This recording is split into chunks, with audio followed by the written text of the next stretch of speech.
La minería en el campo antes era artesanal,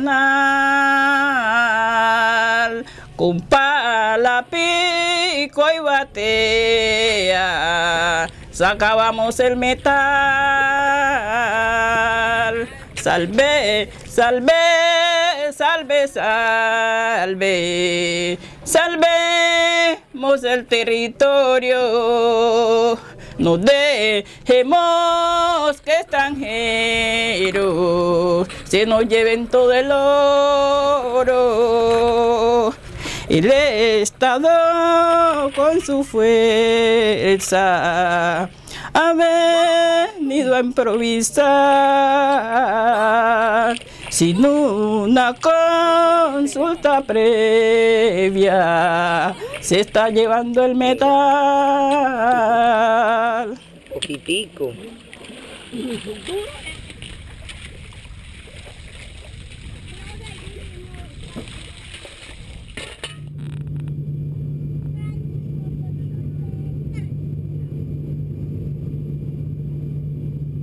El departamento de Chocó es un departamento que tiene una población que es muy multiétnica.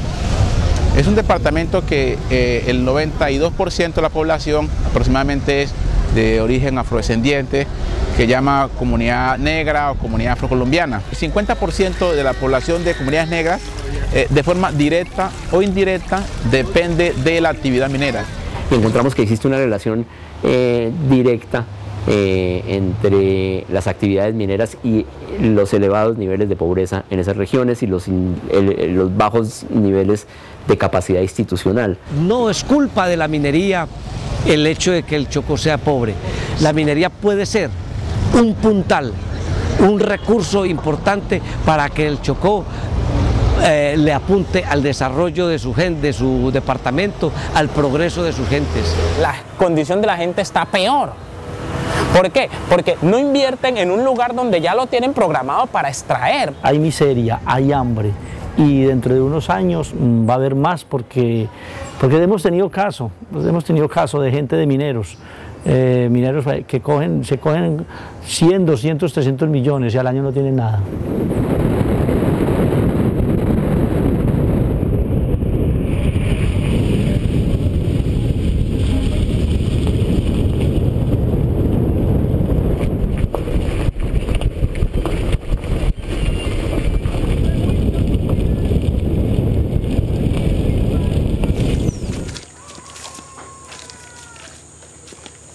En estos momentos nos encontramos en el corregimiento de Samurindó, en la mina del señor Olmedo Murillo, en terrenos de propiedad de la familia Sánchez Montes de Oca.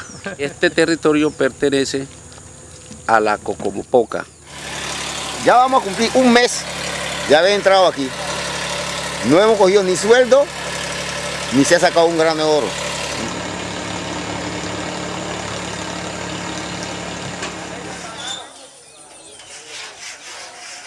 Cocomopoca es un consejo comunitario que agrupa población afro perteneciente a 3 municipios del Chocó.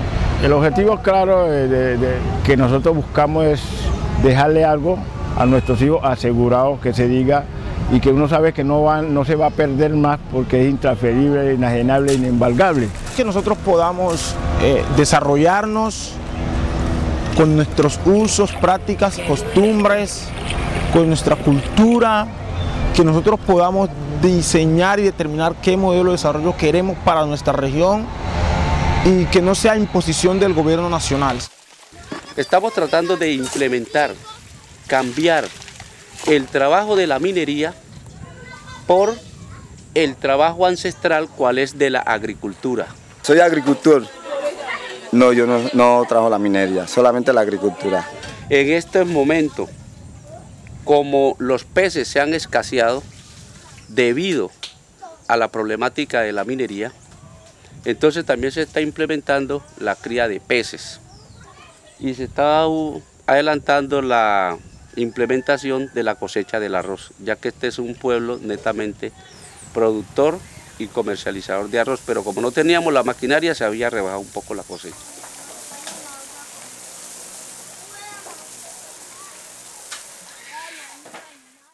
Todo lo que hemos luchado por defender nuestras tierras, para que ahora el Estado venga a apoderarse de ella.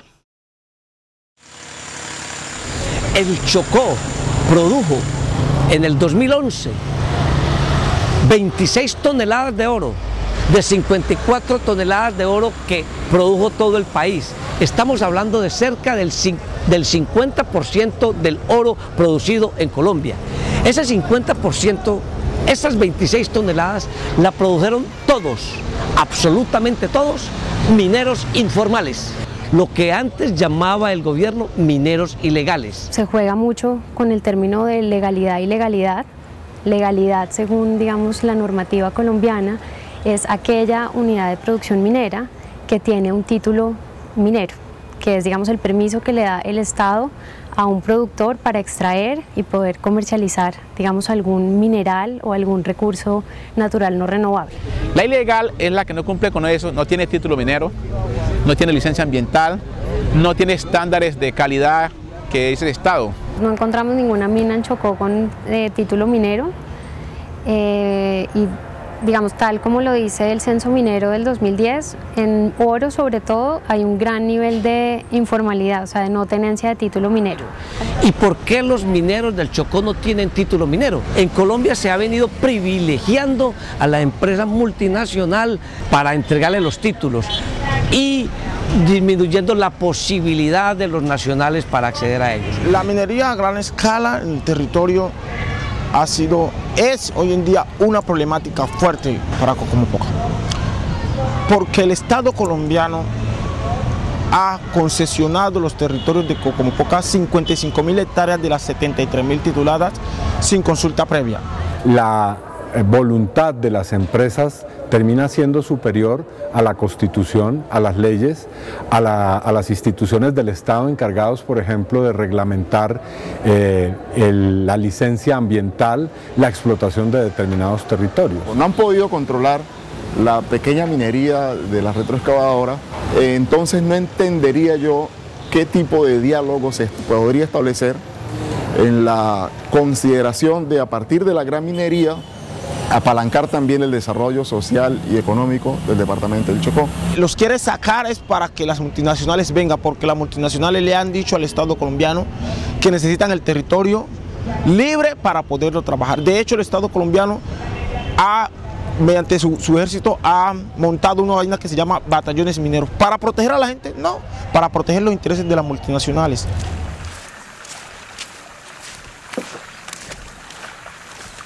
Un campesino sin tierra es un barco a la deriva que viaja sin rumbo fijo hasta acabar con su vida. A la gente se le ha metido o le han metido dentro de la cabeza que la única manera de progresar o de desarrollarse es el boom minero, cuando sabemos que no es la única alternativa. Pero entonces todos empiezan a pensar que si no se meten en la minería no van a progresar.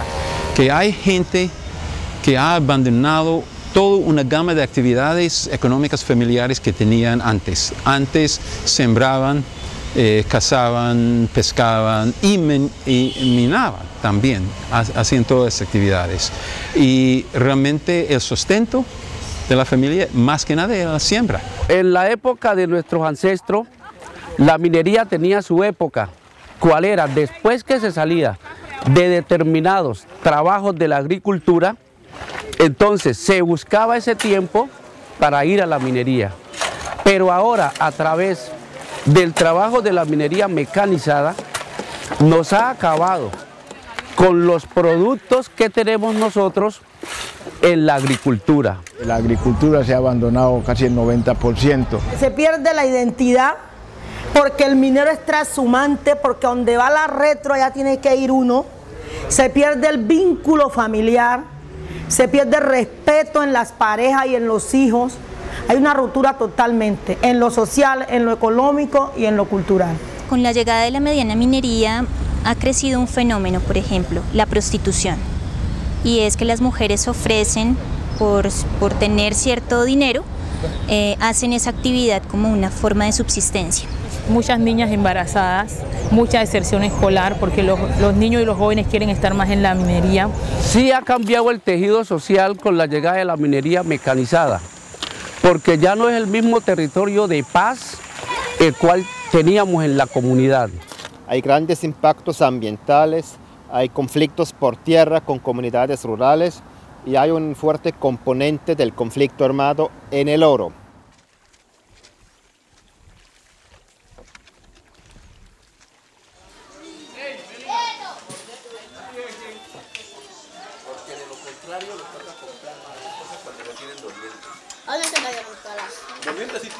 Cocomopoca ha sido una población sometida al desplazamiento forzado desde 1990 hasta 2010 aproximadamente, y donde esos porcentajes de desplazamiento hoy dejan unos saldos muy lamentables en términos de defensa territorial para los integrantes de la comunidad. En la década de los 90, concretamente en 1995 para acá, comienza todo el proceso, digamos, de desplazamiento, hablando de la zona del medio, del bajo medio atrato para acá, por los avances que se están dando de las fuerzas paramilitares desde el Urabá. Hoy más del 30% de la población de Cocomopoca se encuentra por fuera del territorio y no tiene ninguna expectativa de regreso. Porque cuando se comienzan a llegar esos actores al territorio, la gente, por cuidar su vida, lo que opta es por desplazarse del territorio para salvar su integridad personal. El desplazamiento y toda la situación que viven las comunidades, la guerra y todo eso, está íntimamente relacionado con la tenencia de la tierra. Existen unos fenómenos en Colombia asociados al conflicto armado y a las violaciones a derechos humanos que constituyen despojos de tierras y de territorios. Pero es que la gente que vive allá quiere quedarse allá y la gente desea vivir allá, pero no se les da las condiciones. Si se piensa solamente en que se debe extraer, entonces ¿para qué construir infraestructura? ¿Para qué hacer hospitales? ¿Para qué hacer escuelas? Es la mentalidad, claro, del extractivista. Y nosotros estamos convencidos que nuestro Estado colombiano está con esa mentalidad de cara para todo el departamento del Chocó. Sabemos que alrededor de la mitad del oro producido, por ejemplo en departamentos como Antioquia, región Bajo Cauca antioqueño, está de una u otra forma controlado por grupos armados ilegales, sean de derecha paramilitares, sean grupos guerrilleros o bandas de delincuencia o de narcotráfico. Donde ellos se dan de cuenta que hay un trabajo con minería mecanizada, llegan con el objetivo de pedir la vacuna para su sostenimiento. Para que un minero pueda funcionar o pueda llevar su entable minero a una región, si esta es zona de la guerrilla, le toca pagarle una cuota. Si es zona de los paramilitares, le toca pagarle una cuota. Y entonces, al pagarle una cuota a este, de una u otra manera, se está alimentando también la guerra.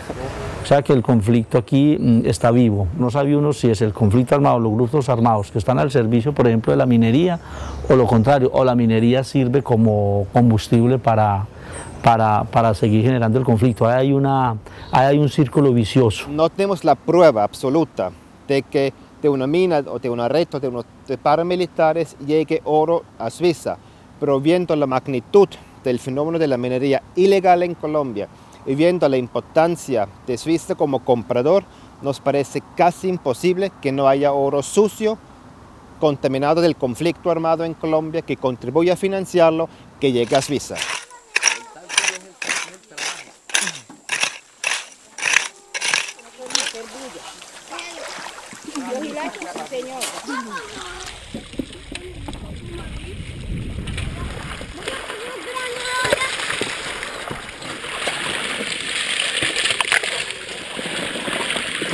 El oro sale ilegalmente desde que se saca en la mina hasta que llega a la fundición. Es ilegal. El pequeño productor tiene diferentes intermediarios, entonces tú no le puedes seguir la pista a ciencia cierta, no puedes saber exactamente el origen del oro. Es muy difícil, porque no están declarando en la bocamina, no están declarando en la mina como tal, sino que son otras personas mucho más adelante en la cadena quienes declaran. Porque en el Chocó no se legaliza el oro, porque en el Chocó las personas que sacan oro en Cocomopoca no tienen permisos para extraer oro, entonces ellos no tienen ni permisos mineros para trabajarlo, ni permisos para vender el oro. El oro viene de cualquier municipio, entonces llega a Quibdó o llega a Ismina. Entonces el campesino o el minero lo vende en una compraventa. Como un minero que está sacando un oro es ilegal cuando está allá en el sitio de trabajo, pero cuando ese minero va y lo vende acá en las múltiples compras de oro que hay en Quibdó, ese oro ya no es ilegal, es un oro legal. Es más, ese oro no puede ser decomisado tampoco. Esto aquí es certificado, esto aquí es... En este momentico lo vamos a pesar.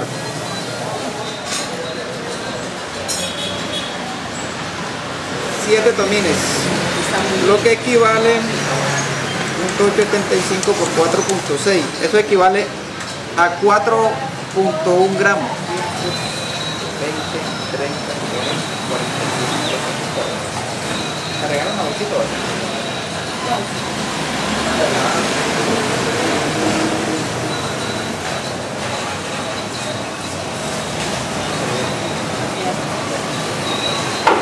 En este momento el proceso que se hace aquí, ¿qué se hace?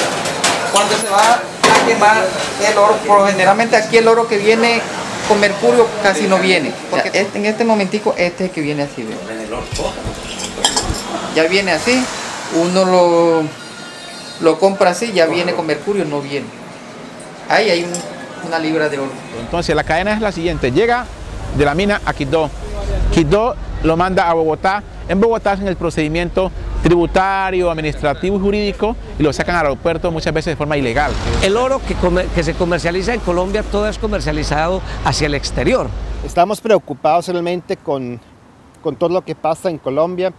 Es muy curioso que es un tema enorme en Colombia la minería ilegal, pero nunca se habla en la prensa de quienes compran el oro. Entonces podemos decir que es un problema que va a continuar, que si la comunidad internacional, las organizaciones de comunidades negras, los indígenas, no denuncian esa actividad, el oro se va a seguir convirtiendo en una divisa que va a tener control. Entonces, mi opinión es que la ilegalidad del oro existe porque el Estado la permite, porque hay una convivencia del Estado con los que lo hacen. ¿Cómo queda el territorio, aquel donde trabajamos, destruido por mucho tiempo y no podemos sembrarle? Ya los pájaros no cantan como antes yo lo hacía, por la perdida del bosque, aquel donde yo vivía. La idea es, en general, ser un fotógrafo que acompaña pues, a las luchas de las comunidades. Ahí están. Porque ahí está. Sí. Alguien que sea vecino de Las Palmas. Entonces, esas son algunas fotos que he sacado que se llama la mina de los Sánchez, creo. Sí, la mina de los Sánchez, que es abandonado y demuestra, disculpe el idioma tan fuerte, pero demuestra la mentira de que los mineros mecanizados después vuelven a rellenar el hueco y todo eso. No lo pueden hacer, aún si quieren, no hay posibilidad de hacerlo. La afectación es muy significativa, muy drástica. Nosotros hemos calculado hasta el 2011 la degradación de 62.000 hectáreas de tierras. Si hablamos, por ejemplo, del río Quito, que el río Quito es un afluente muy importante del río Atrato, es un río ya destrozado, que casi no hay peces en el río. Hay casos donde sabemos que se está utilizando el mercurio, el cianuro, ya los peces ya no es lo mismo. Entonces hay unas afectaciones, digamos, de tipo ambiental que afectan la vida, ya la salud, la parte de la salud del pueblo, de las comunidades. Asociado a eso también hemos detectado el vertimiento de mercurio directamente en los ríos, que de una u otra manera ese mercurio se introduce en la cadena trófica de los peces. Se ha notado una disminución en ciertas especies de peces que eran propias de esos ríos, tanto del Atrato como de sus afluentes, y pues, ha afectado obviamente la base alimentaria de la población, teniendo en cuenta que pues, es población ribereña, el río es su fuente de vida, allí se recrean, allí viven y de alguna manera de allí comen. Entonces ya empiezan a haber problemas de salud en la piel, niños desnutridos, niños que nacen ya deformes. Ese también está en la zona de Pocomopoca, creo yo. Ese es en el desvío de Lloró.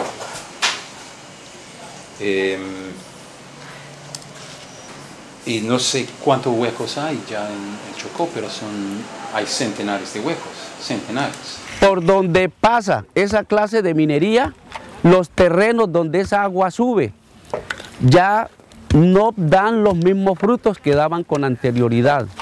Lo que baja ya es puro pantano, ya nosotros no podemos utilizar las aguas del río Atrato ni de los ríos mientras se esté trabajando la minería. De todo eso nos está causando a nosotros perjuicio. Yo he tenido la buena fortuna una vez de tener, de sobrevolar una de las minas. Eso sí, no estoy seguro ya dónde está eso, pero es al norte, es en la cuenca del Atrato, al norte de nosotros acá. Puede ser en el río Beramá o Beberamá, pero no estoy precisamente seguro. Pero lo que quiero indicar aquí, a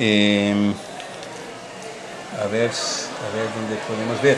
Esos son los casuchos de la gente, ¿no? Sus toldos, mira. Entonces estamos hablando de mucha tierra aquí. Y esa tierra simplemente no hay manera de recuperarlo. Que cualquier intervención extractiva de corte minero produce efectos estructurales, genera cambios estructurales en el ecosistema, en el hábitat o en el medio ambiente donde se produce la intervención minera. La población que vive en las regiones en donde se desarrollan estas actividades asumen un altísimo riesgo, porque cuando se habla de las afectaciones a la naturaleza, efectos negativos sobre la naturaleza, la población que vive en las regiones son los primeros afectados cuando la naturaleza se ve afectada. Son comunidades que su actividad principal es recolectora, pescadora y cazadora. Eso significa que la selva provee mucho de las cosas que la gente necesita. Si la selva desaparece o si la selva se ve afectada, entonces de una u otra manera las actividades también productivas de estas comunidades se van a ver afectadas y van a darse unas situaciones, una serie de cambios y de dificultades fuertes, grandes frente a eso.